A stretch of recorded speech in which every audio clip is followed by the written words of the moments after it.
So we have with us a very dear friend of me and the Artian, Felipe.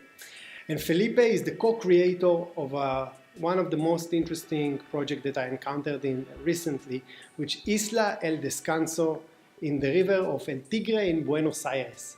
Felipe, what is it, Isla el Descanso? Well, first of all, thank you for inviting me here. I'm really happy to be here with you.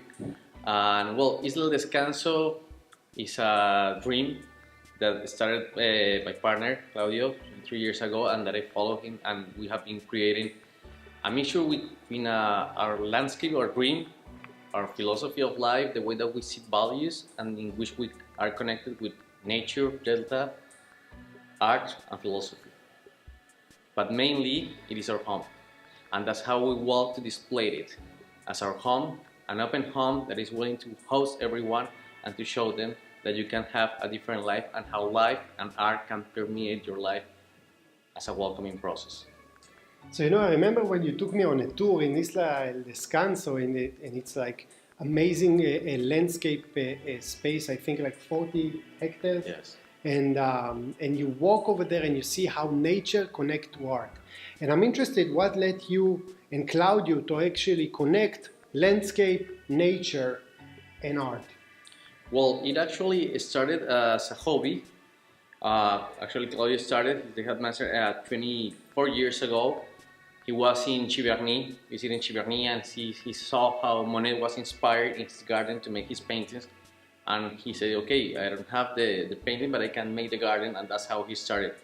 And then he added art to it, and when I arrived, we started adding a lot of other stories that were coming, because since it is an island itself, we need bridges to connect the different islands and the different landscapes that were created.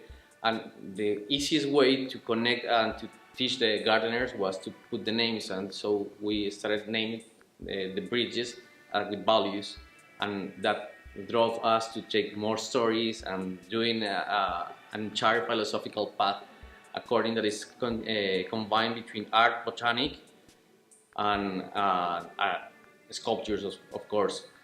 Then we started realizing that since the delta, we were transforming the ecosystem, sublevating the ecosystem of the delta, we need to have a more botanical approach. And then I started studying more about the plants and how we can have a botanical collection that said something.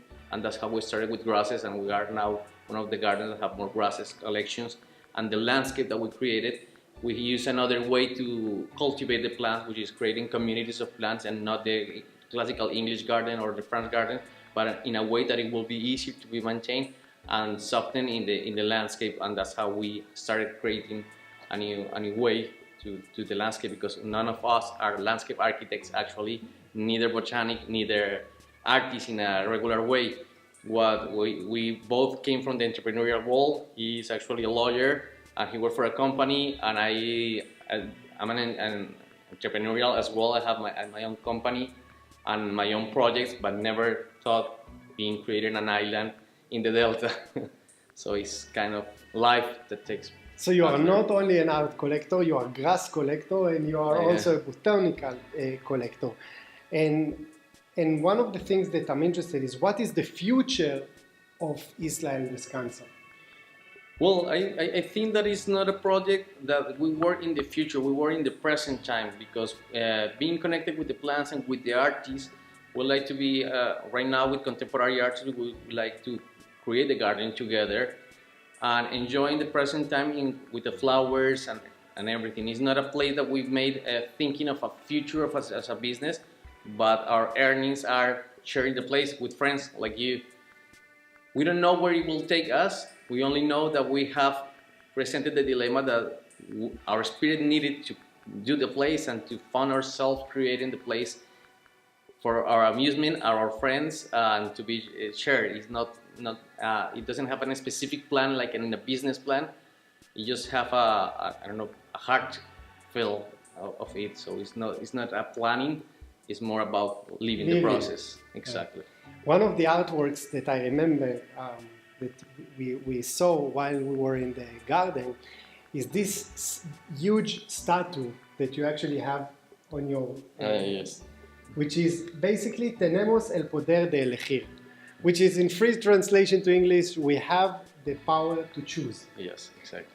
And I want to kind of finish it in a sentence maybe that for me, all this vertical on art and culture is actually the ability or the power to choose to be creative.